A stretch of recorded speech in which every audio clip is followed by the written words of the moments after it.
folks, welcome back to another illustrious episode of Homie Vulgaris. It is me, your host, Marcos, joined by Audrey. I would like to say you're the sister host to the sister podcast. Oh, I love that. You're in the Homie Network, right? Well, yeah, I'm in the RFTB network, but it's like mutual. You know what I'm saying? Yeah, like absolutely. I mean, if anything, if ever there comes a network, and there's, I've not to toot my own horn, but I've been in conversations with other independent media creators about potentially creating a network, and it just didn't end up panning out because it's independent media creators, and how the fuck are we supposed to get anything done? It's impossible for me to do it because I'm just an asshole. You know what I'm saying? That's the reality of it. I mean, like, I'm intentional. I'm intentionally a dickhead. I would be if I had less morals, I would be an incredible, like, corporate raider. Oh my God, same deal. I'm like, if I could remember numbers also, that I could do anything I wanted. Yeah. But I was going to say, if there ever was to be a network, it would absolutely be a worker co-op. 100%. Equal ownership. No, not me. It's a dictatorship. It's almost like we're doing like a podcast plantation style, right? And I'm Big Daddy. That's how I'm going to do it. This is pimpery, and y'all are in my stable. That's literally And no matter what, I get paid. There's a choosing fee, right? You got to pay me to work with me. I mean, that does kind of comport with my sexual fantasies. Yeah. So, okay, fine. Okay. Anyways, I listened to an episode with you and Dono a while ago where the two of you were just chatting about music. Oh, yeah. That day at work that I had was a brutally shit day. But the thing that got me through that day was hearing the two of you nerd out about your favorite tracks. Fuck yeah. And it got me thinking, why don't I have something like that? Why don't I have something? Yeah, why don't I? I would love to chat music with my homies. And it's because two reasons. One, I love Ivy, but Ivy listens to Japanese, like, nu metal that I can't. Difficult. It's tough. It's tough because, like, I know they're probably saying some cool shit, but I don't know it. Well, and I mean, nu metal's just. I'm gonna catch a lot of flack from my fellow trans femmes, but I don't. It just doesn't like. It's not for everybody. I get it. I get it. I like nu metal. I think because, I like more emo nu metal. There was a moment of nu metal where it was like very raw and like very like it talked about things like a lot of early Korn was that for me. Yeah. Right. I was actually listening to a Papa Roach song the other day intentionally. Yeah. And there was a lot of talk of feeling bad in it. Yeah. I don't know if you ever listened to POD, which is like a weird Christian version of it, but in POD, he's constantly talking about how it's funny because he does this thing that doesn't make any sense, and this is the only genre where this would work, where he's talking about like, I'm sad as fuck, and I'm mad at my dad, and I hate my mom, but I'm a pussy, and I need to grow up and stop feeling this way and put myself in the eyes of the Lord. Like, and he's the only guy who could do that shit. No one else could sing a song about how sad he is and how also that makes him a pussy. Like, that's amazing.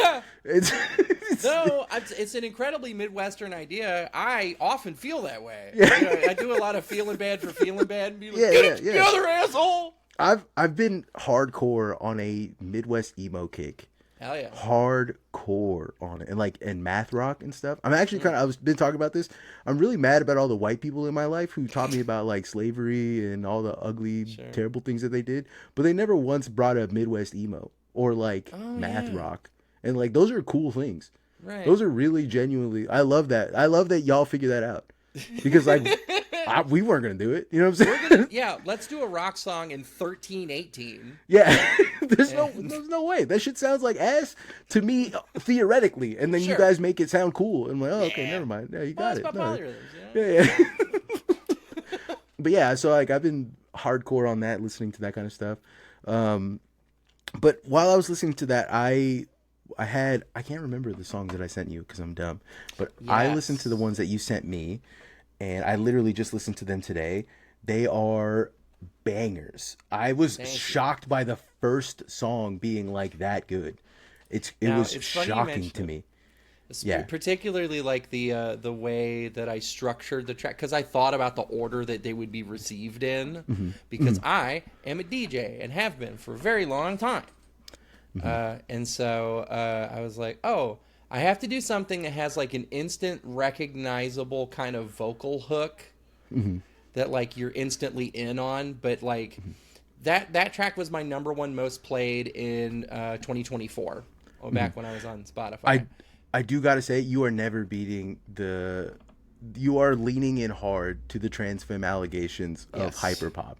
You are never beating those allegations. Those allegations they're never going anyways. Oh yeah. I mean, as soon as I discovered the existence of a Sophie, I was like, well, that's the whole thing. That's well, we figured it out. Hey, we figured it out. We're in good shape now.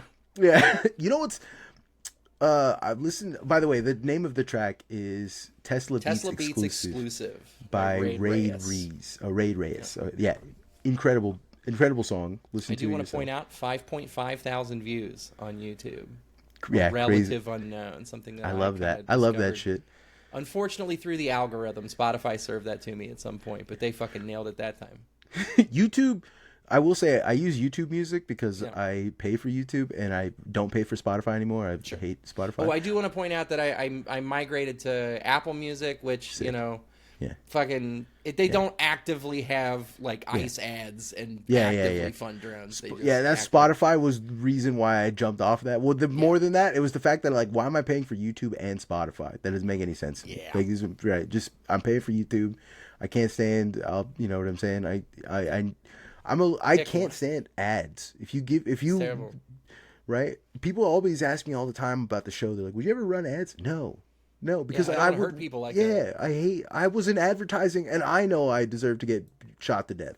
You know what I'm saying? Like, there's no such thing as a good advertisement, right? No. Like, even the funny, like, it's almost more irritating to me, like a show like My Brother and Me. Yes. Where sometimes they will get like a good riff off in an ad.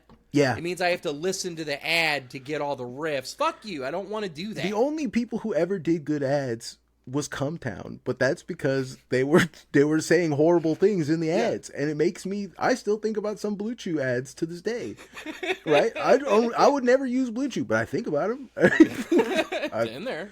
It's in there, right? So it's a good. Did they ever do jingles? I don't know. That would be no. Their best one that they ever did was a guy who is doing an ad, and his ad read is he keeps messing up the words, and then he starts yelling at himself about how he got molested in the 8th grade, and it's like it's like he starts having flashbacks while he's trying to do the ad read, and it's one of the ones I think about probably every day. It's one of the funniest. One of the ones that they didn't get paid for. No, they got paid for that one. Blue Chew, no way. Blue Chew probably gave him a bonus. The check cleared on those ones. But I thought that was incredible. Yeah. I liked the song. What I really liked about it. So I'm a fan of hyperpop. Yeah. But I'm very picky about hyperpop. Yeah, you should be, actually, because there's a lot of it that's ass. But the thing I always say about genres is that there is like a vast swath of every genre of music that is ass. Yeah. Of course. Like, that's why name a style, most of it sucks, but then there's standouts. Yes. I think most music is kind of bad, personally. Like, you have to dig to find the good shit. I agree with you that 90%. In fact, that's kind of the approach with my own music. Sure. 90% of what I make is complete garbage. Yeah. But I want every now and then I get lightning in a bottle. Yep. And I'm like, I don't know how I did that.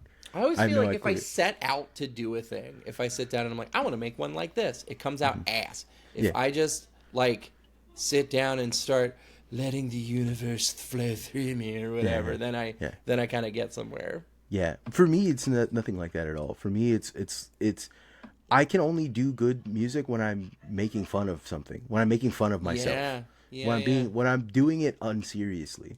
That's how fucking Frank JFC got Simpsons Wave 95. Yeah, no idea. Yeah. Fucking making fun of home residents. Yeah. Literally, it's crazy how when you relax your brain, I have Roger Rabbit disease. I can only do things if it's funny. I cannot. Fucking same. It sucks. When I'm trying to do something seriously and put effort in it, it's terrible. And then I try to make the dumbest joke. When I did that rap for you and Dono, People were like, dude, that's actually unironically pretty good. And I'm like, yeah, I'm sorry, I've never be able to sustain that again. That was me goofing. I did that. I want to show you this. I made a DJ profile for Twitch. I'm gonna start trying to fucking play tunes on Twitch. There's like a DJ program.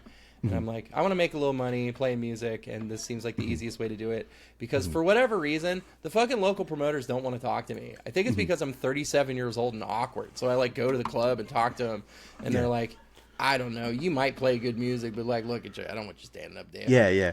DJing sucks because it's much less about how good you are at DJing and more what you look like, represent, and who you can bring. Yeah, the vibe that you might be able to bring to the function. It sucks. It's the same reason why I fell out of art, like painting, like museum shows for that exact reason, because people were like, Marcos is a Latino punk artist. I'm like, I'm painting fat women. This has nothing to do with. I'm a pervert who paints fat women. This has nothing to do with punk or art or feminism. No, we're trying to sell your stuff. It's like, shut up. That's not it. Yeah. Like, listen, do you want an extremely fat woman on your porch naked? I can paint that for you. That's what I do. Right? That's what I contribute to the world. I'm going to send you, this is the profile picture that I made for Twitch. Let me see it. Send it to you on Discord. Okay. Let me check real quick what the profile picture. Okay, that slaps. That's incredible. That's incredible. That's the coolest thing I've ever seen. For the folks at home, I might make that the YouTube thumbnail. The folks at home, the name is, it's a zero pics, but it's whole pics. 0-pix. It's whole pics. Whole pics, and then it's an ASCII. Pussy and ass. Yeah, I was trying to figure out like the right way to say it, and I just got to be real about it. That's what a vulva and anus. Yes, but I'm trying. Well, we got to focus here. Going back to Tesla Beats exclusive, what I liked about it. I'm very picky about hyperpop because, in my experience, not even that a lot of hyperpop is bad, but hyperpop can. In fact, when I first got into hyperpop, I got into it through incel music, right? I was deep in the incel music milieu because I was on, what is that called? I was on 4chan on their Mew channel in the self-promoting parts that, right? Because I was doing that. I was making beats and rapping and stuff, getting just eaten alive by incels, and then finding through the YouTube algorithm their music, right? And I watched a lot of their music turn into hyperpop in real time, go from bedroom and shoegaze like pop into hyperpop. And it never occurred to me it was because I was watching them transition in real time, right? It didn't occur to me that was what was happening. They found Sophie too, and then they met, Jennifer or whatever their name would end up being. Yes, and so as I listened to this, there was definitely two branches of like hyperpop that I've come to understand, and there's one that takes itself extremely seriously, and it's like sewer slut stuff. It's every single song is called like I hate myself and want to kill my mom, or like right, or like the other one is that like this song is about giving me money, that right, it's stuff like and that's always the one start talking about like designer clothes and shit. Yes, and that's always the shit that I like the most. Because it doesn't take itself seriously. Exactly. That's the shit to me that is beautiful. And Tesla Beats is exactly that. It's a silly song. I liked how silly it was, but it's really well done. I like the arrangement on it. So. Thank you. I found this and I love it very, very much. For me, it's like, I like party starter shit. Like, I like music that transports you to a place in your mind. Like, you sort of imagine the place that you would hear this. And it's like you're walking into a very Y2K aesthetic. Oh, yeah. Kind of like everything's like inflatable fucking silver chairs and shit. Yes. Everything's real round and bubbly. And then this fucking like, this ticking kind of vocal starts up. And then drops in, and then sort of bubbles above everything. It's gorgeous. It's a gorgeous track. Absolutely. Yeah, I liked it a lot. I really enjoyed it. I think Then the song, I sent you the song that I sent you, the first one I sent you. I didn't realize that was a Christian band, and I'm embarrassed. No way. That sucks. That sucks. No, yeah. I mean, I digged it. I dug that track a lot. What was the name? Show Your Teeth. Show Me Your Teeth. Yeah, Show Your Teeth. And it's like, I did immediately, the fact that you said it was a Christian band did immediately grok with me the second you said it based on what I heard. But I was really impressed with it. I had kind of like a fucking anti-capitalist idea behind it. Let's see. I'm going to find the lyrics here. Show your teeth. By audience of one. Yeah. From 99? Yeah, from 1999. I thought this was contemporary. This is extremely good. Nah, it's good. It's just the lyrics are amazing. Yeah. Show your teeth. Want so much to watch you hang. Show your teeth. Want so much to watch you cry. And it kind of repeats that twice and then just says show your teeth. Yeah. I love when lyrics are just very simple refrains because for me, I like Juke so much. Take your panties off. Take your fucking panties off. Oh, perfect. Thank you. I will. I know. Yeah, thank you. No problem. No, I used to write when I was back on the 4chan, write like music shit and writing stuff. I would see people get torn apart by writing these very long, deep lyrical, spiritual shit. You know what I mean? And just get spiritual. Yeah, and just getting fucking ripped to shreds. Yeah. Because it's easy share too much of them fucking selves for the there's words. That, and then there's just like there's a density that shows like a lack of style. Yeah, right. 100%. Sometimes, right? You're thinking to yourself, more is like the more I say physically, the more that you'll hear. When that's really not the case, right? Nope.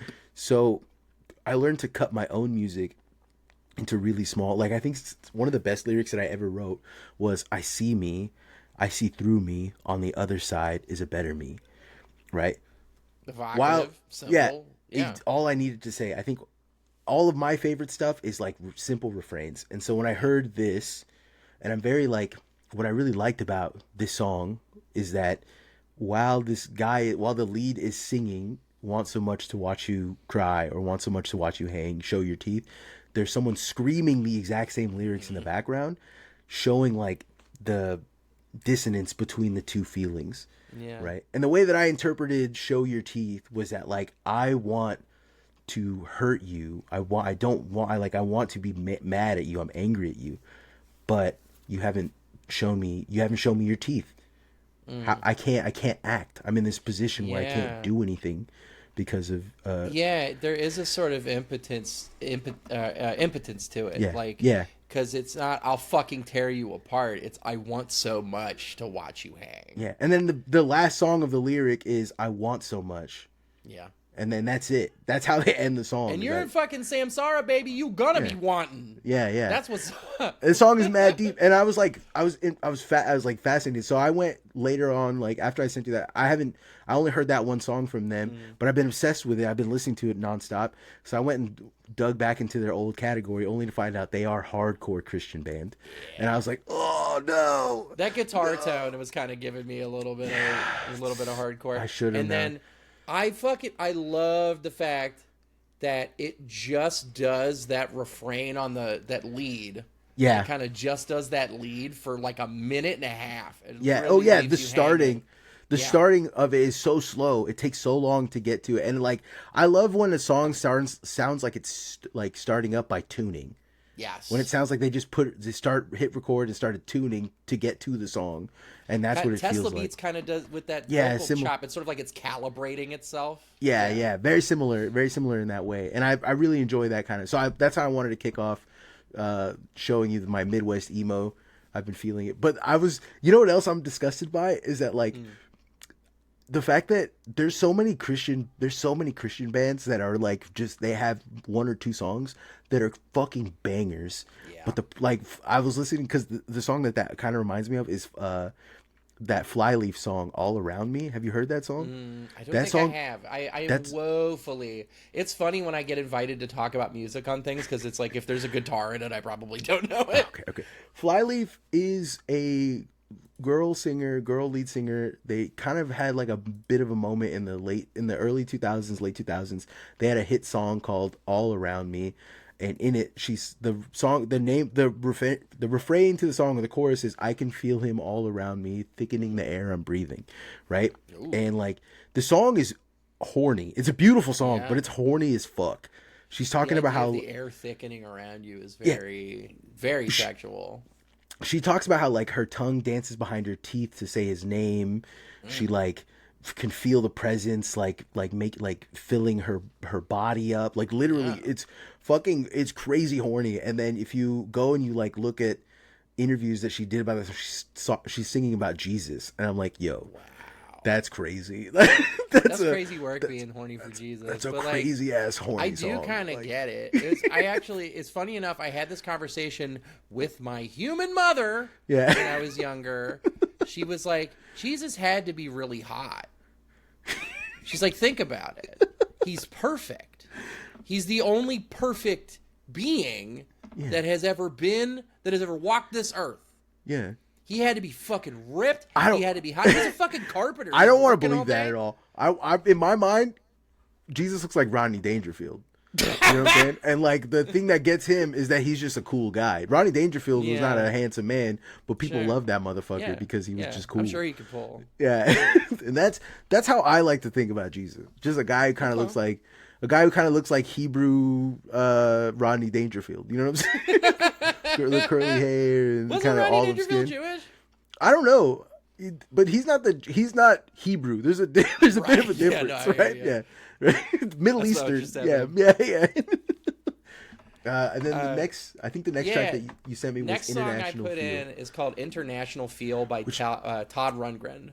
I'm mad at myself because Todd Rundgren comes up all the time. I'm gonna be hella real with you right now. I'm gonna be very vulnerable and very real with you right now. Sure. Sometimes white people say Todd Rundgren and the name is gross to me. Yeah. The name sounds gross. So I'm thinking it's going to be a guy being like, fire. Yeah, so I don't want to listen to that. You don't think of like 70s art rock. Fuck no. And so I didn't look at the track. I didn't look at who sent it to me, right? I had it playing in the background. Yeah. And then I'm listening to it and I'm like, oh my fucking God. And I was getting into it. International Feel. Yeah, and I go and I look and I'm like, oh, it's Todd Rundgren. And then I was mad at myself. I'm like, man, white people really holding out on me sometimes.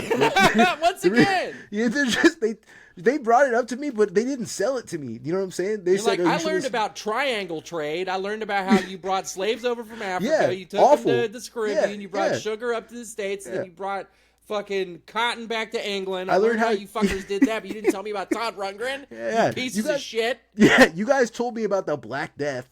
And bringing over syphilis to the Americas, but you didn't fucking tell me about Todd Rundgren. What the fuck is going on? So fucked up. Yeah.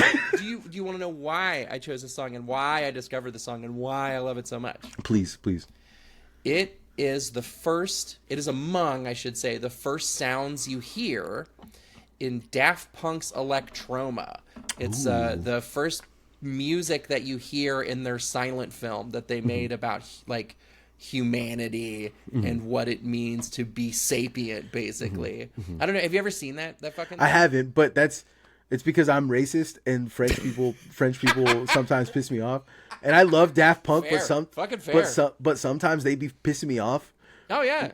Especially when I go, I'm a huge I love to hear where things come from. Yeah. Do you know what I'm saying? I love to dig in crates if you and throw find on samples. Cola Bottle Baby, the laziness, the absolute fucking laziness, the laziness of it all, but it's bangers. Art is context, right? You understand that art is context. So, Edwin Birdsong got up with his homies and did a funky guitar riff and whatever, and that's about being in the dance hall and listening to the band or whatever. And Daft Punk was like, what if we take that and put it at Rex Club with all the teenagers and fucking 20-somethings who want to come in and do cat and fucking make out and shit. What if we recontextualize where the art is used? And punch it up, put a little vocoder on it, baby. Make it kind of yeah. a little I listen. I like Daft Punk, but also they piss me off sometimes with the. They're fucking irritating. Yeah, they make me so mad. Yeah. I actually almost got to see them in 2007. I very nearly saw them in 2007. I was standing in the parking lot, or standing in the parking garage at my workplace smoking a cigarette, thinking about how if I had seen Daft Punk in 2007, how I wouldn't be working here. I would have something to live for. You know what I mean? Like, I would be much further along in my life if I had managed to make that happen. I had that same feeling, but with Die Antwoord, which is crazy to think weird. about. Yeah. Yeah. I was a huge Die Antwoord fan, but in like 2011, when no one knew who the fuck they were, before we knew anything, I was like thinking to myself, like, because they played in San Francisco one time, and I'm like, I could just leave it all behind and go follow them for the rest of my life. And like, I'm glad I didn't. Like, it's a Grateful Dead, but it's for the N-word. But it's the N-word, yeah. Fucking the one kind of diverting on the music a little bit. The one the N-word track, I can't remember what the name of it is. The one where Yolandi comes in and goes, "My name is Yolandi fucking Vissa. Fight, fight, fight. Kick you in the teeth. Hit you on the head with the mic." Yeah.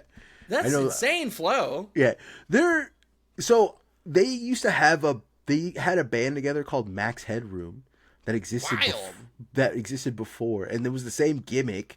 The difference was that all of their more like the front. No, it was, what's his name? The other guy was the front. I can't remember his name. Yeah. Ninja. Yes, Ninja was the front man. But they dressed the same. They both dressed in like Pee Wee Herman outfits with big padded shoulders. Yeah. Right, like did that they have same the weird kind of makeup suits. that Max Headroom, like the angular shit? They just wore fat shades, giant shades, because they didn't have the money to like have any kind of like prosthesis or anything. First project kind of thing. Yeah, and they would record, and it was funny because all of their music was like spiritual, lyrical, Lin-Manuel Miranda type fucking real hip hop shit. And so they had rapping chops. They've always had rapping chops, but that's not what put them on the map. Ignorant as fuck with it. Yes, and then that's what started making the money. Was doing that shit. I rubbed my dick on expensive shit. Yeah. Well, people forget that Yolandi's first big breakout song was Rich Bitch. Do you remember that she's like, "I'm a rich bitch"? Dude, like that was fucking everywhere in the early 2010s. So compelling. Yeah. So they've got a weird long history that nobody cares about, which you shouldn't, because they're terrible people.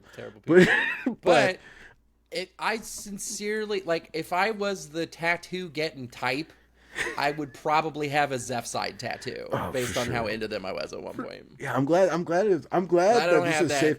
I'm glad this is a safe space where we can talk about these kind of things. Because if I brought this up and Ruben was here, he would fucking laid in roast the shit out of you. Yeah, he just would have cooked me alive to death for that shit. Right, it's frustrating. I'm glad this is a safe space. Absolutely. But yeah, the Todd Rundgren track was a banger. I couldn't get over it. I'm mad that I didn't know about Todd. Now I got to go and re-listen to all Todd Rundgren. You know the one that's like, I don't want to work. I just want to bang on the drum all day. You know that one? No, because I don't. That's fucking Todd Rundgren. I gotta go and just rediscover all this stuff. So bad. That song's bad. That was a bad one. I don't care. I like it. It was good. It was a banger. That was an incredible song. I'm trying to think. Your next one's very fucking cool too. I have to get the lyrics for it real quick.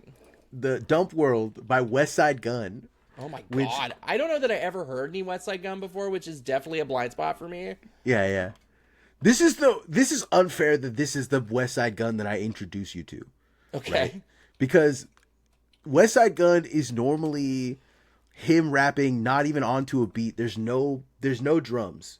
Okay. There's never drums in a West Side. It's just a raw cut. That's it. Just a raw cut. Woo!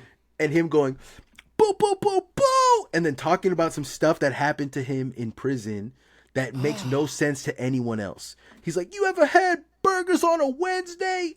Boo boo boo boo," and like it's crazy. He's like, my Tuesday bed sheets got Wednesday blood on them. Boo boo boo. It's crazy. Or he talks about how he went to. He's like, what did he say? I had a Niçoise salad in Rikers Island.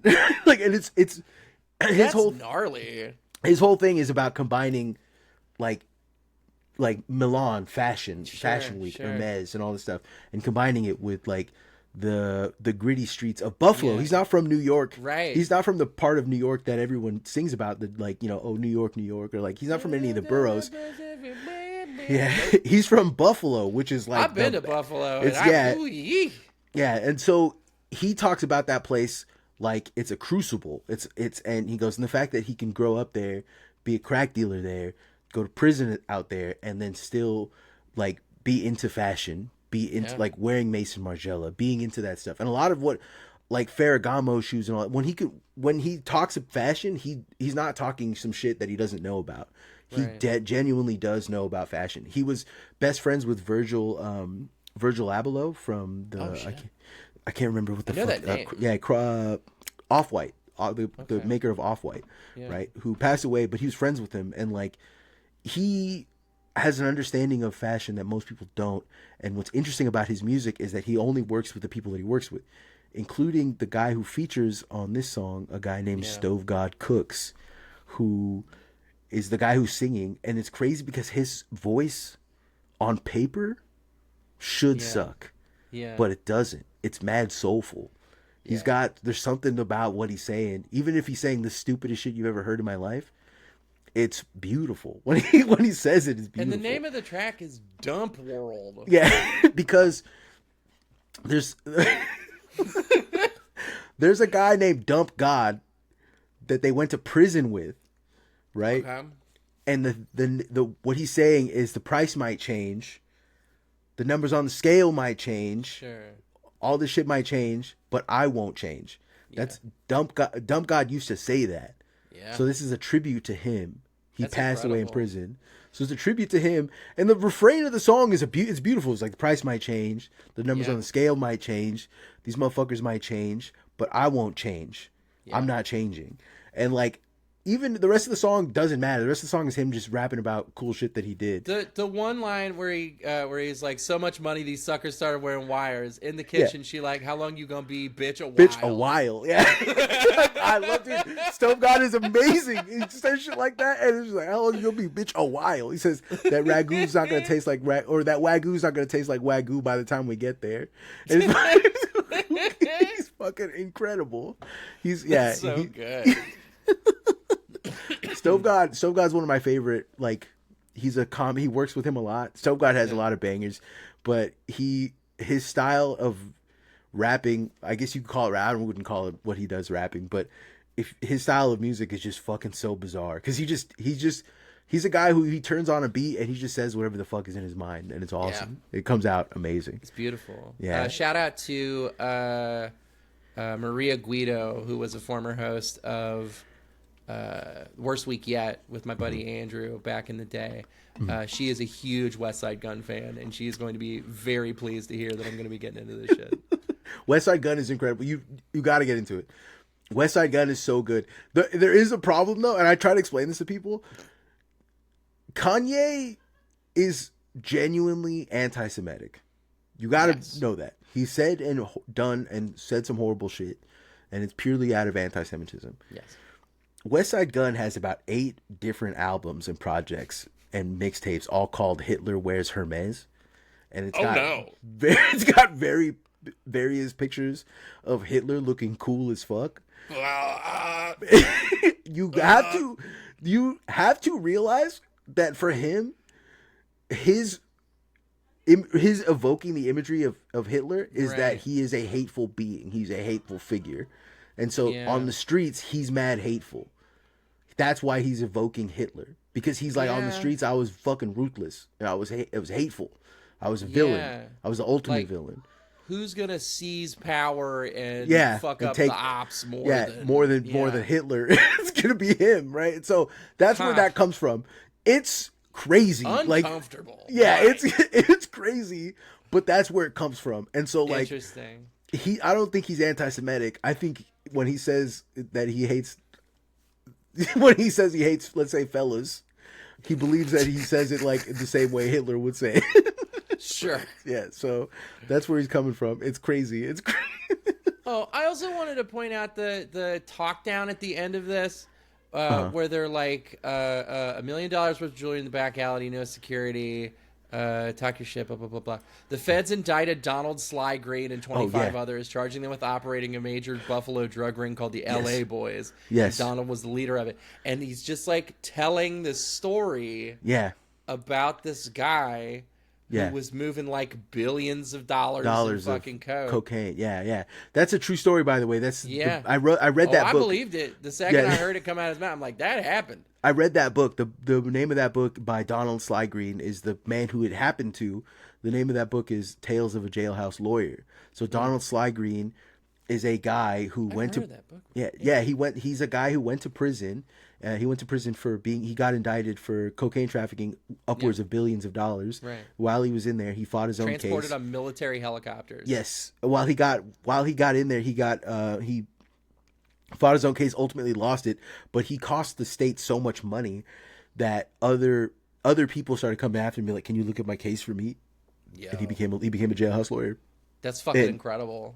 Yeah, dude. There's a lot of shit. There's a lot of video. There's a lot of cuts, interludes. Oh, shut up, iPhone. There's a lot of interludes in the music, in West Side Gun's music, where he's talking directly to Donald Sly Green over the phone.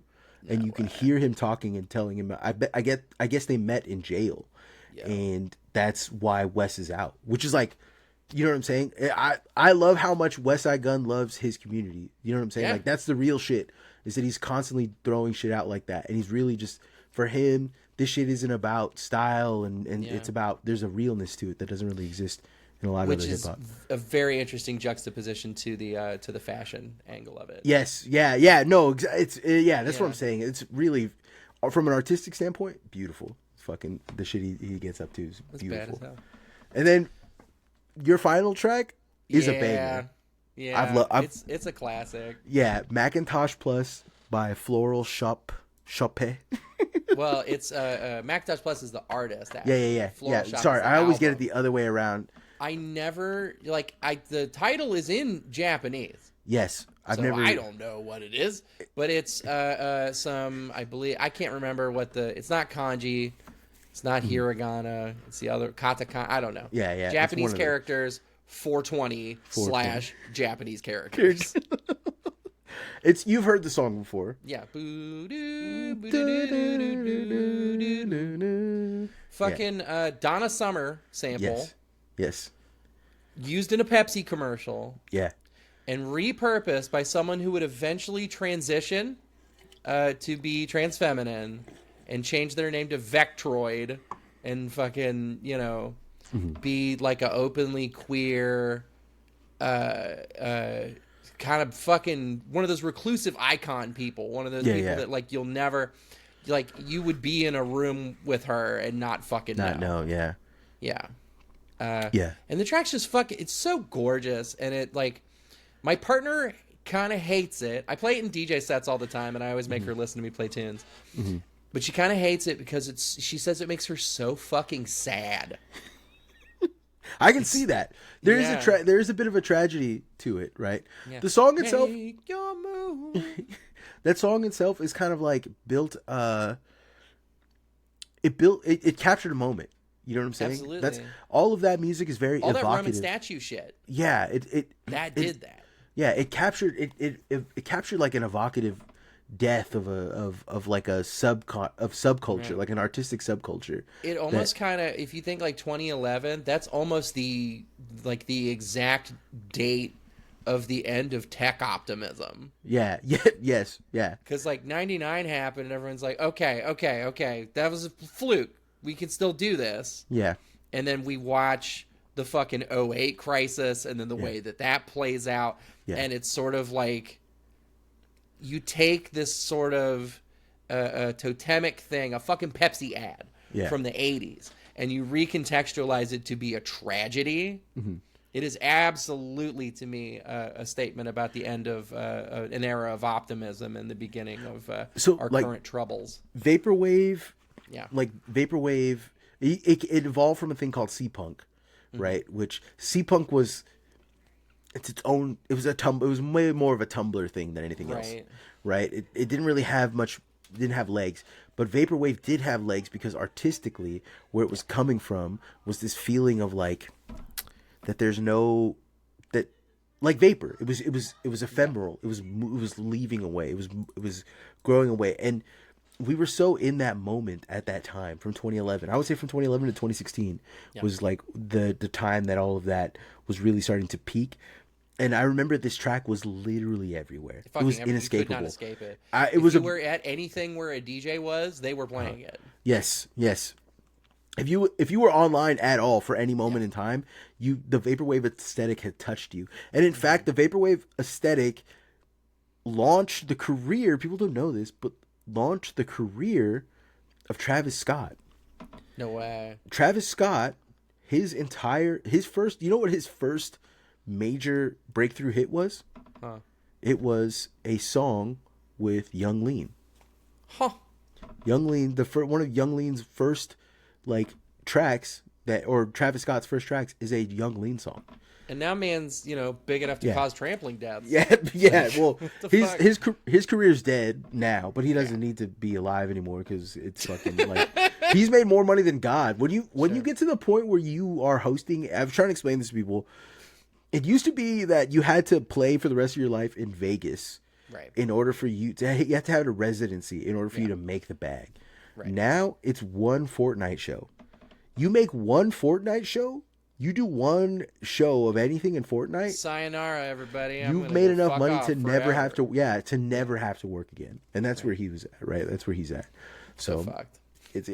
I'm trying to do a live pod in Fortnite. That would slap, right? Oh man, us talking at a bunch of fucking 9-year-olds. Being like nerd. Give me your mom's credit card, nerd. Give me the 3 digits on the back. Yeah. Date and the date too. And the date. Zip code. What's your mom's zip code? Yeah. No, I put it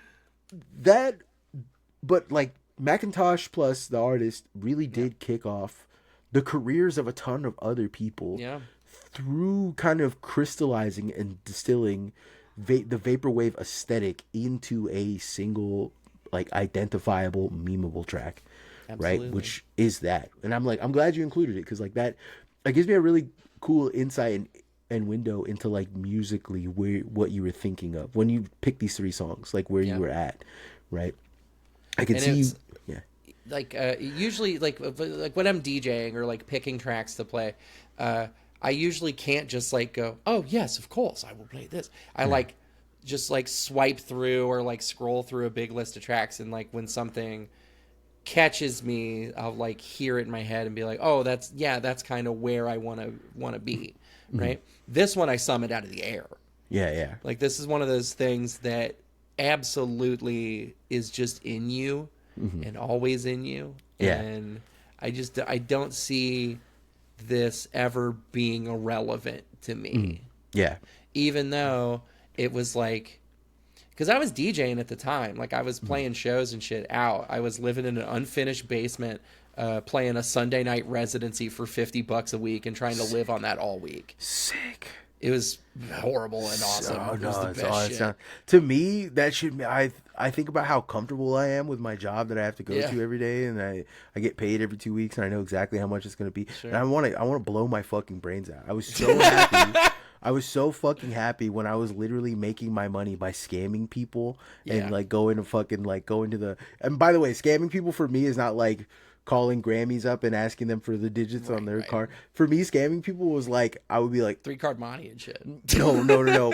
My go-to move was to wait by the outside of a what are those called? A Happy Meal, or not Happy, a McDonald's or any fast food restaurant, fast food place. And I would wait by the trash, and I would wait till I get a receipt, and then I would take the receipt, right? I would maybe go do other stuff, and then I'd come back maybe an hour or two later, and I would be like, hey yo, I just drove home, and I came back realizing that I didn't get any of my food. My order was completely wrong, and every single time, man, it was, right? That's how you ate. That's so sick. Thinking on my, you know what I'm saying, on my feet. Or my favorite thing to do was to return stuff. Yep. I would steal something from one store, return it for the other for cash. Yep, dude. Okay, there was a guy. I worked at a Kohl's for 7 years, and I worked the customer service desk. And there was a guy that we called Fedora Guy because he wore a fedora. Yeah. But you'd see him walking up and down the fucking street. And we lived out in the suburbs. Like, there's no comfortable relative. Of course, it's not comfortable to be unhoused. But there was no place for him to be. Yeah. So just a completely transient fucking existence. And you'd see him walking up and down the street and shit. He would come to the Kohl's and he would buy a Snickers bar. Except he didn't. What he would do is he would come to the Sunoco and buy a Snickers bar and then return it on the receipt for the Snickers bar that he bought it with, because our Snickers bars were more expensive than the Sunocos. So he'd like buy the Kohl's one, eat it, buy the fucking Sunoco one, and then return the Sunoco one to us and get a little bit of money back. And it's like, amazing. That's a lot of fucking work for 49 cents, my guy. Nah, these are moves. These are money moves. Big money these moves. Fucking money moves. You don't understand. You don't understand it at all. Brad said. Yeah, you don't know. You have no idea what. When I remember realizing losing money when I was selling joints, that I was losing money because I wasn't weighing them. Yeah. And so like I was just fucking giving people fat ass doinks. Yeah, I had no fucking idea that I was losing money on it. Dog, it's a CS gesture. You get them coming back. Well, I didn't even think about it, because for me it was mostly profit because I wasn't paying for the weed. It was some old lady who just had tons of weed, was giving it to me. And then when I was selling them out, I found a guy who was taking my pre-rolled joints that I was selling, unwrapping them, and then weighing and diming them out and selling them that way. And I was mad about it. I was like, you son of a bitch. Horrible. You son of a bitch, dude. Yeah. And he's like, you're the one stuffing like almost like 3 grams in a fucking joint, dude. Who does that? And I was like, hey, fair point. Man, hey, listen, just ask me. I'll plug you next time. You know what I'm saying? I ended up upside down on a sack one time. I had a homie. He would like show up to my house on Monday, and he'd have a fucking onion for me, and he's like, "I want $3.25 on Friday," and I ended up upside down on that shit one week by like $70. Like I just smoked $70 more dollars of it than I should have. Yeah. Because in the market we were in, you could flip that for like $400. So he only wants $3.25. I get a fucking 8.5 for myself. Fucking ended up way upside down on it. And at one point, I'm sitting in his car in this parking lot. He says, "You do understand the only reason I haven't harmed you physically is because I like you a lot, right?" And I'm like, yeah, I did know that, dude. I was actually aware of that. No, one of the things that used to happen to me all the time, we're digressing like hardcore, but one of the things that used to happen to me all the time, one of the things that happened to me all the time was I would get jumped by like norteños on my block. Sure. And because I didn't gangbang, they gangbanged, and they would be like, "You got to pay in, or you got to like click up." And you were like, "Hey, beat my ass." You are like, there was the one you were talking about, like, are you taking penitentiary chances off $30 or whatever? Yeah, like $20, right? So like they eventually got sick and tired of whooping my ass. You know what I'm saying? And then they got like a weird respect out of the fact that I could get my ass whooped and I wouldn't stop coming. Well, yeah. Right? And then it got the grit. Well, it wasn't even grit. It was just like, you guys are you guys are fucking me up. I know your hands hurt. You know what I'm saying? Like, I know, like, I'm sore, right? But I'm gonna get back up tomorrow. As hell, though. Yeah, like I just got bruises. I know you got to use your hands when you get home. I know you got to ice them shits. I know that. Not me though. Guess who doesn't have to do that? Me. Right? Like I skate. I throw myself downstairs for a living. Yeah. You know what I'm saying? Like, this is, for me, a fun idea is going 30 miles into pavement. You know what I'm saying? You have no idea what kind of, like, I'm built different. I don't feel the kind of pain you feel. And see, now we could use that in a song. I don't feel the kind of pain you feel. That's not bad at all. That's not bad at all. But yeah, you unlocked a thing in me now. That's all I'm thinking about. I actually today I drove by the old church that I used to sell weed out of. And memories. I had no idea that, like, I didn't realize I was doing it out of a church. I don't know what the fuck I don't know where I thought I was, but it was like a big nondescript building I used to hang out at all day. Yeah. And like there was a little, the trailer, like you can connect them to and there's like an annex thing, like where they would teach classes at like no. So they had a whole skate park in the parking lot of this church, but it was all like attached by trailer hitches. So it was like quarter pipes little drop and rails. Stuff so you can like put it in. And that's where I hung out all day. I just hung out there all day at the skate park. I hung out there all day at the skate park, and I sold weed, and I would hook up with guys. There was a porta potty that was right there. I would just go there. I would sell weed. I'd suck dudes off. I'd get sucked off, and then I didn't. You know what, dude? That's living. I was happy. Yeah, I was the happiest I think I've ever been. You know I developed something that I called low life luxury. Yeah. It was this philosophy where it was like, if anything is less than $1 and I want it, I'm going to buy it. Yeah. I was like, I don't care. Like, Audrey, you should save your money because you don't have What the fuck are you talking about? I make $50 a week DJing. I have to carry this fucking stack of VCRs is what it looks like when you carry DJ equipment. I had no flight cases. What are you talking about? I had to carry a stack of VCRs down the street to the fucking bar where I bounced and made $9 an hour. Yeah. And fucking play music for 3 people and lose money on every show. It was badass. It was like the best time of my life. Yeah. It's awesome. I lived in a fucking abandoned Chinese restaurant, right, with 2 other homeless dudes that were cool as hell and would like fortune cookies, baby. Yeah, and we hung out. Well, no, I used to go downstairs because the gas was still on. I used to go downstairs and cook. Yeah. That's badass. Yeah, it was like an industrial kitchen. I would go down there. I would just cook. I would just chef it up. I would just chef it up and because these two assholes didn't know how to cook. It felt nice. It felt nice to be like a pot, like almost like a mom, like a part of something. And like nurturing people. Yeah, that's amazing. And these 2 guys were cool as hell, and they would like give me books and put me up on stuff. And like when they would have like one of the guys was like an electrician, and so he would have me go and install like wiring harnesses. And he would just pay me under the table, and so like I'd be like when I wasn't selling weed, I'd be up like $600-700, and I lived down the street from my brother and sister, like from my parents' house, so I would just go there and like ball out on them, and my mom would be like, "Where do you get this money from?" And I would like, "Fuck you, mom." You know what I'm saying? You know, like fucking, you know, but like that was just kind of like the move, and like I don't know, I was genuinely probably the happiest I've ever been, and then I grew up. And then I realized you can't be doing shit like that. You can't. Yeah, because it's like every situation we described was horrifyingly dangerous. Yeah. It's literally to everybody. For me, it was not that dangerous. For me, it felt normal. Yeah, it was just I ended up. I left my girlfriend, moved in with some of my DJ friends. They're like, we have a fucking basement you can stay in, just like hang out down there. And I was like, hell yeah. And like, yeah, like banging dudes from the internet and fucking like high all the time. Yeah.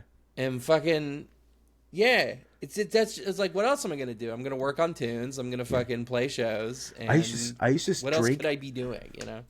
So the Asian restaurant had like 30 cases, like 30 12-pack cases of wine, white wine, really shitty white wine. Yeah, like cooking wine. Yeah, literally that's exactly what. Then I moved up to my room. Yeah. And the entire time, I didn't even run out of it. By the time I left that place, I never ran out of it. But I love that you left some. I think that's incredible. I used to like, so almost every day, this is real crazy shit too. I had a podcast, not a podcast, the wrong thing. I had a radio show. Whoa. I had like a radio show? No, an actual college radio show. This real homie lore I'm dropping on you right now. A homie of mine went to college, went to Santa Clara University, and he had a 3 a.m. spot, right, where he would do like he would just play music, whatever fucking weird music he was into. And I started going on the show, and eventually we just stopped playing music entirely and just started fucking shit. Talking shit on a podcast on air. And it was 3 a.m. Nobody would say shit to us or anything. Right. And then he graduated from there, but that time slot stayed open, so I would just keep showing up. So for 2 years, I had that slot, and I would just use it. And then one day, a guy comes in, and he's just like, "Hey, you haven't read." He's like, I've been doing an audit. The station. He's like, you haven't. Yeah. He's like, I just did the audit. You haven't read the I think it's called the clocks. He's like, you haven't read clocks in like 2 years. And I was like, yeah, I didn't know I had to do that. And he's like, what? He's like, what class are you going to? And I go, I'm not a student here. And he was like, what the fuck? That's so bad. That's so bad. I love that. But I used to drink a whole bottle of white cooking wine and skate about 12 miles hammered to go do that every night. Not every night. It was every Thursday. It was every Tuesday, every Thursday. That was my slot. God. So I would do that every Tuesday and every Thursday. I would be fucking hammered, like skating across town, right? Falling over. And I don't know how the fuck I did it and didn't die and get, you know what I'm saying? Like, I had to cross 2 highways via longboard at 3 a.m, drunk out of my mind. Well, 3 a.m. is probably the best time to fucking cross a highway. That's true. But I was thinking about how indestructible I was. There was one time I was working full time at a Kroger, fucking grocery store. I would work Monday through Friday at the grocery store, and then I would work 2 10-hour days at the Renaissance Festival. Which is like a fun job. Yeah, it's a crazy. But it's still outside. I'm running around. I'm playing music. I'm fucking. You probably were so sunburnt. You probably were. Oh, terribly. Yeah. And I did that for 2 months. That's crazy. I didn't have a day off for 2 months. And I'm like, if I did that now, I would literally die. I would be a dead person if I tried to do that. But like, I worked the mail and I was working like 110 hour weeks, and the longest I've maintained that was for like nonstop was 2 months.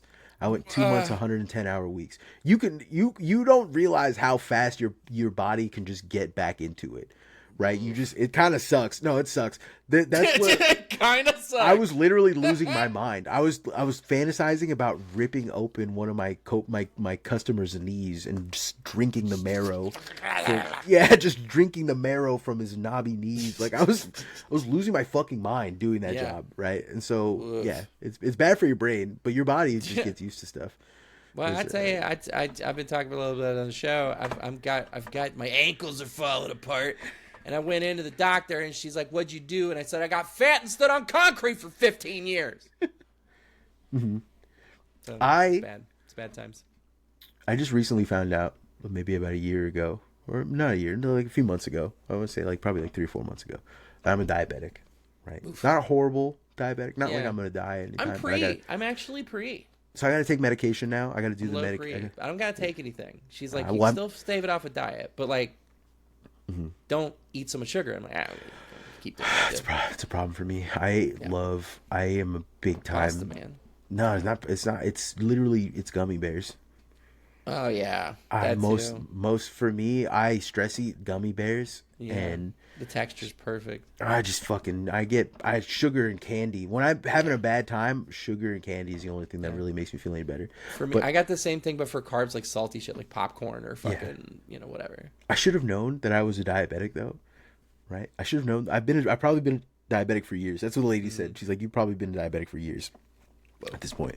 And I said, "Oh, okay. Well, it is what it is." And she goes, "But I should have known that because when I was out doing my dirt and hooking up, the compliment that I would get constantly, your cum is so sweet. Your cum is crazy sweet. It tastes like maple syrup. What the fuck is going on?" Like, and I would just be like, "It's because I'm a sugar daddy," or I would say shit like that, right? No, bitch, I'm diabetic. That's how Patrice O'Neal found out that he had fucking diabetes. He pissed in this chick's mouth, and she was like, "What's that? Why is that so sweet?"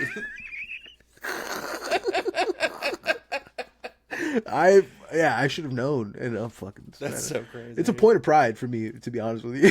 It's hard for me to feel bad about that. Like, listen, I know I'm dying, but like, at the end of the day, it's all about the customer experience. Also, there's an Andy Stott track that we. Sorry, I'm sorry. Let's get back on track. Let's get back on track. Let's get back into the. We're almost done. We're almost in the zone. We're almost. The Andy Stott track, Too Many Voices, or from the album Too Many Voices. It's called New Romantic. Yeah. Andy Stott has a funny place for me in my life. This is my track, by the way. My track to Audrey. To close it out. Andy Stott was introduced to me by the worst fucking person that I know. Right? I had a roommate who was a black man and a Francoist. A Francoist like fascist. Literally a Francoist. Yes, a Francoist fascist. Loved Franco. Was not Catholic. But you gotta be so into fascism to land on Franco. Yeah, there's a lot of other guys that are also obviously Hitler pretty popular, right? He's the guy, yeah. Real into Hitler. Yeah. And then you might pick fucking Benito as a goddamn backup pick to be like Franco. Benito is my favorite fascist. I think he's the funny fucking sauce, dude. He's the funniest one. He's so funny. He's funny. He's the guy who's out there. He had the balls to be like, fascism? What are we gonna call our party? Fascism. Hey, we're doing fascism. Suck my balls. Yeah, what are you talking about? And you do that fucking shit. He's hilarious. So good. He's the very bad, but so good. Horrific guy, fucking hilarious, right? Yeah. Ran his country like dog shit. Spent all of his money on art and stuff. Hilarious guy to be. That's balling out of fucking control. Yeah, dude. Completely psychotic. Yeah. Glad he got hung at that gas station and beat me too, dude. Yeah. For real, me too. Like easy love that. Yeah. Best way to go out too, to get hung by your own people. That's like, you know what I'm saying? That's awesome. That's the best way. The people's fascist. That's how the podcast network ends. Yeah, he's the people's fascist when you really think about it. You know what I'm saying? Fucking A. Yeah, he's the fascist for the people. Right? Jesus Christ. It's terrible. Okay. On the flip side, though, Franco is evil. There's nothing redeeming about him. He didn't even dress cool. No. He was just a bitch-ass nerd that loved Jesus in the wrong way. Right? He was a pedophile. Like a hardcore open pedophile. Like, Franco is the worst guy to be. Mike makes right. Yeah. Franco is one of the worst dudes. And my old roommate was a black man Francoist, which makes no fucking sense. Not a lick. He was crazy as shit anyways. He was on the pod one time and we ended up scrapping that episode because there was no way that we were going to air what that man had to say about anything. Because y'all go some places. Listen, the early pod was crazy. The early pod, we had to do segments where we're like, we are the only Semitic podcast, so we're allowed to say this stuff, right? So like, we really did have to go hard on some things. It was kind of nuts, but he was a nut job. On top of that, he was also like he was like an amateur pornographer. Ooh. He saw himself as an amateur porn. That tracks with Franco, actually. Yeah, he saw himself as an amateur porn director. Yeah. Right? So he used to get girls off of like Model Mayhem and stuff. And like, essentially, we would film them doing porn. Sure. Right? And I was a gaffer. I did like gaffing stuff, like all the fucking like, tape and boom. Shit, and boom handles and like whatever, like lifting equipment and doing all this stuff. Yeah. But he also utilized me as a cooler from when he would eventually yell at these women and make them feel bad. And then he would send me in there to calm them down because I'm a teddy bear. I have the ability to be like, hey, fuck that guy. Yeah. Hey, fuck that guy. If you want to leave, I'll take you. We'll leave right now. We'll go. And I'm like, and he's not going to pay you, but I'll pay you whatever's left over if you want to handle it, right? And then like, they would always end up coming around to the point where like, nah, this is production. Fuck this guy. I just need to make my money and then be gone. Right. I'm like, all right, no, I understand. And I'm like, don't let this guy get to you. He's he's a prick. Fuck him. Yeah, fuck him. I don't even like him. I live with him, and I don't. You know what I'm saying? And I got fucking no respect for this dickhead. But it is what it is, right? It's either I do this and go home, or I do this and I don't have a home to go to. That's where I'm at, right? So, it is what it is. That commiserating was nice, right? Yeah. So anyways, he was a fucking monster. However, my man had great taste in music. And so he put me on to Andy Stott, Too Many Voices, which is the album that this came from. I remember putting this song on and not really knowing, because he was kind of hit or miss with his music stuff. He was way into Gesaffelstein, I don't know how to say his name, Gesaffelstein. Yeah. I don't know how I feel about him. Sometimes I listen to stuff and it's just like, this is good. And sometimes I listen to it, I'm like, oh, this is just the Blade soundtrack for white people. This is OPR though. Yeah. Man. I don't know if I've heard that. OPR is the one that goes dun, dun, dun, oh yeah, I have. Yes, I have. Yeah, I do know that one. I remember I was driving back from Oxford after a DJ gig. My buddy Mike Salone he was playing the 11, I was playing the 12 at this party, and we both got booked out in Oxford, so we drove together. And we're on the way back. It's like 5:30 in the morning. I'm drunk as shit, and I go, "You fucking listen." And I put on OPR, and I'm like in the car, and we're just kind of having a casual conversation. I go, "Wait," and it just the and the fucking that clave hits that. Silence, just the road, and then the fucking cacophony comes back in. He almost wrecked the car. He was like, "That's the baddest shit I ever heard." That's sick. Yeah, no, good music. Some of it. But then, some of it, like any of the stuff he did with Pharrell, I'm like, yeah, stinky. Why that stinky? Yeah, what are we also doing? Kind of a Zionist, I've learned. Yeah, yeah. That's probably why my roommate liked it. Yeah, right. Right, legitimately, that's probably he why. just wants everyone to get along. Is basically what he said. He's like, I acknowledge that there's difficulties on both sides, and people should blah blah blah. And it's crazy hey, work, man. brother. Yeah, crazy work. Hey, crazy opinion to have. Children, maybe, I don't know. So he introduced me to Andy Stott. The first track that I heard, I wasn't into it. I thought, I'm like, this shit is noisy. I don't like it. This is not the kind of noise that I enjoy. This is kind of like spacey and airy. I'm not a fan of it.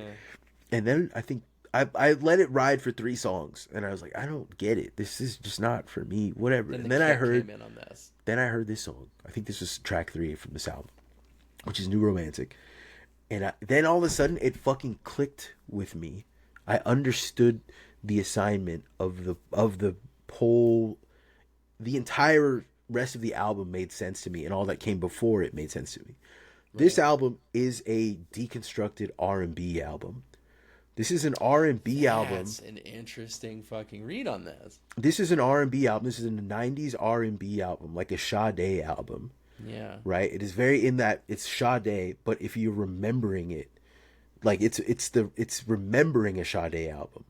It's like you don't remember any of the details behind it. And that's where the name of the album, Too Many Voices, comes from. The idea that there's just so much.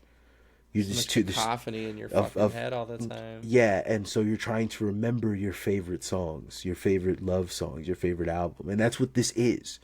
And once I heard this song, New Romantic, and I understood it for what it was, became an Andy Stott fan for life. Like after that, because he was capable of doing something for me musically that I had never considered, which was like implanting a thought that I didn't know I could have.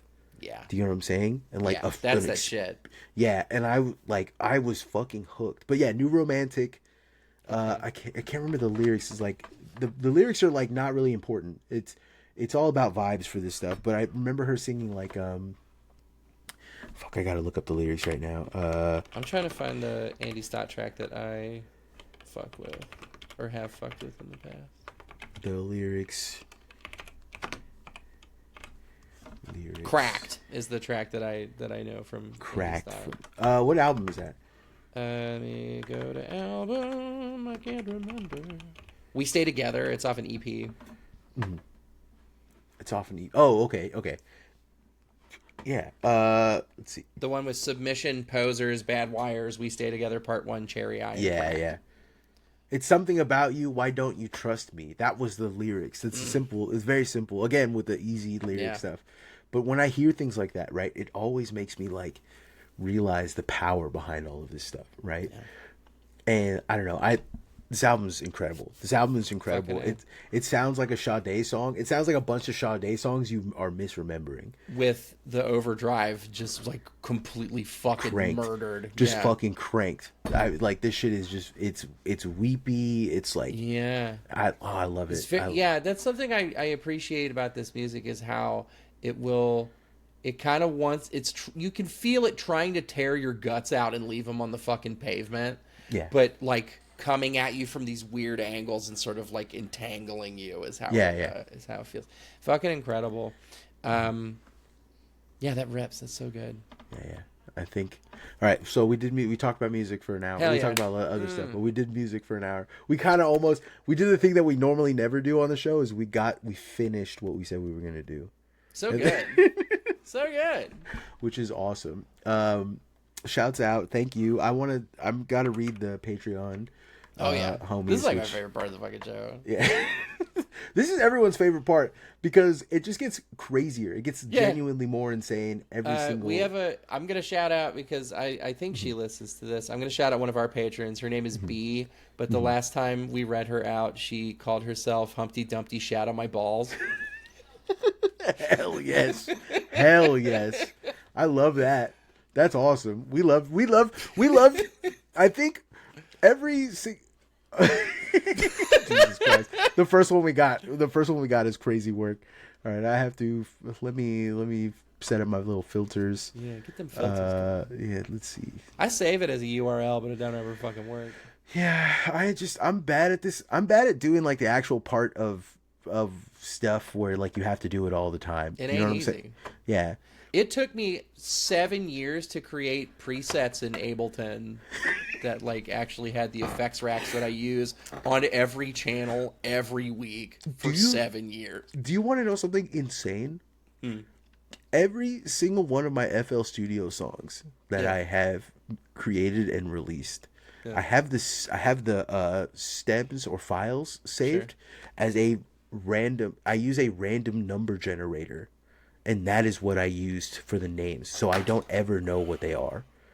So I can never... And I have over 8,000 songs. That's horrifying.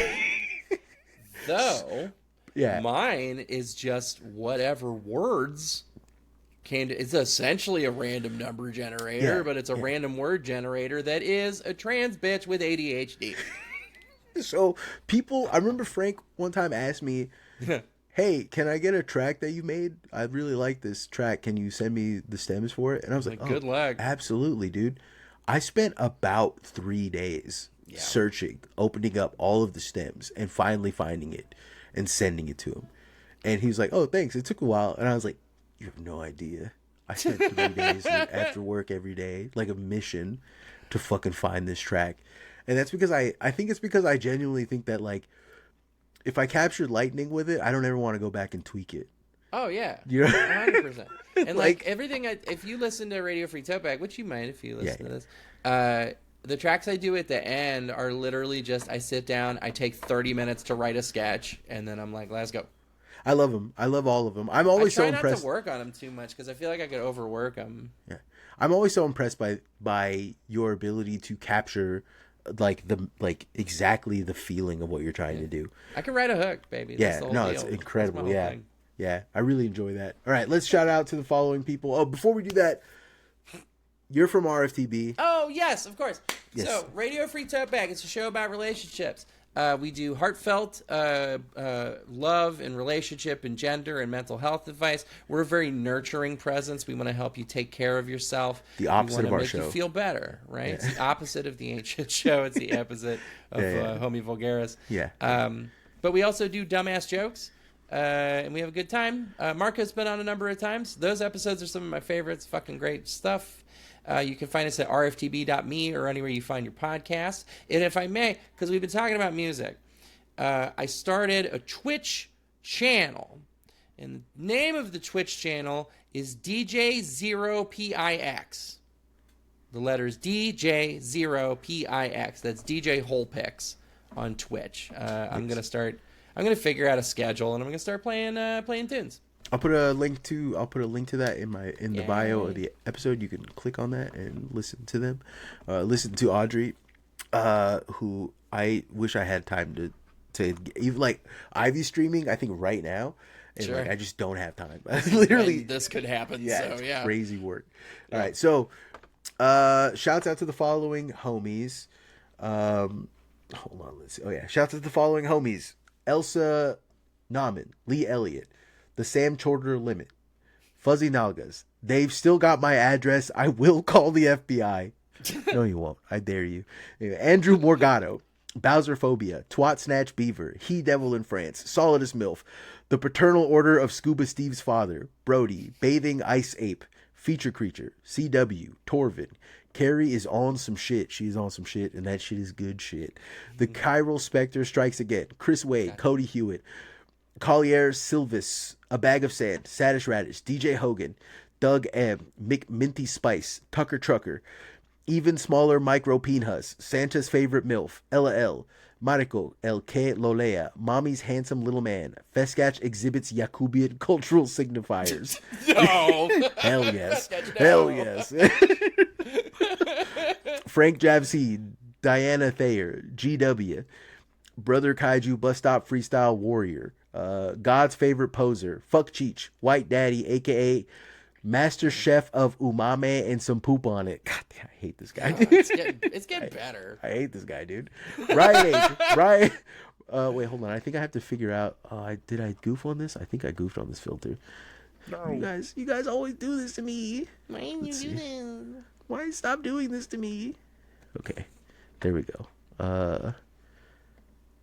Let's see. No, yeah. All right, let's do it again. Okay. All right. God's favorite poser. Brian H. A homie was here with some poop on it. The poop on it jokes, I'm over it. I hate it when we did it. And we got to keep doing the poop on it stuff. Viskio. If I'm back, you can do it. St. Francis. Assisi. Theo. Young Stroker, the body snatcher. Hatch Act follower. Goddamn, hell yes. Damn it, Parker. I need deep fakes as Spider-Man. What if a bitch named Grungus was your EMT? Hell yeah. I hope that happens. Jesse Buckley, Chunk Bunkford, aka Stanley Gucci. Oh, dude, that's I love Stanley Gucci. Large mammal enthusiast, James Gilbrey, Joe Cassidy, Joe Hanley, world's largest Margot Pinhas, Jonathan Weber, Midwest Maker. I'm the cat man. Hell yeah. Somewhere Systems, cat. Yeah, yes. Kenzie Lay, Kiefer, lesbian actual, aka Gray Market MILF, Miss Bird, Coldly, Andrew Kotrakos. I love when we get a little Greek with it. Jade, Lauren Frazier, Quum, Luke Simasek, Steffi F, Sakram Legnar, God's Creature, Malevolent Multimedia, Matriarch Marin, Teehee, and then have a little smiley face. Matt Wonker. That's a crazy, I hope that's not a real last name. Max McKinnon, Maxine Weber, that one fool who's hella Talmudic with it. Awesome. $10 more to the Gorilla Chow Fund. Watch me use these prehensile nipples to shoplift loose shrimp. The keyboard pervert. I came here to kiss guys and chew bubblegum, and I'm all out of bubblegum, pal. Oh. Plenty of guys. Nathan McCullough Vince. Adrenochrome fecal transplant. Jesus Christ. Names. David May, world's largest micro Pinhas. Put some Briggy on it. Ain't shit show title enjoyer. The shareholders. Roboy. N. That's a crazy one. Billy Egregore. You look too normal to be here. You're damn right I am. Grift Cliff. Rain. Let's see. Kami Maybe. Alexa. Play the boys are back in town. Sabo. A Cool Hat, Fred Sharman, Jim Schmungus, Laura, Super Mail Boy 64, Ripstone, Super Deformed, Gabriel, The Tarquin, Flesh Kaiju, oh, a different guy. Vote V for President, Transgender for Everyone, Jiren, Big Cookie, The Ball Scholar, Adam Wallace, Super Cortisol, Nuked. My cortisol is nuked. It's completely nuked. I got mogged. I'm getting name mogged.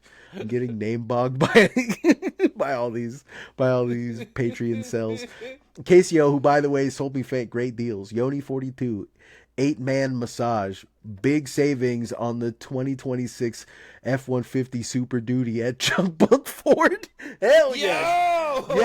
Yes, I love Chunk Bunkford's one of my favorites, to be honest with you. So all right, shouts out to all those people. We love all of you. It's awesome. Thank you. Have a good one. Plenty more. Be on the lookout for this week's Patreon episode. I get mogged. I get mogged hard. All right. I try to frame mog. I try to frame mog my nerd co-host, and I instantly get mogged for it. So, Oof. All right. Anyways, bye. Bye. Okay. The Fitness Gram Pacer test is a multi-stage aerobic capacity test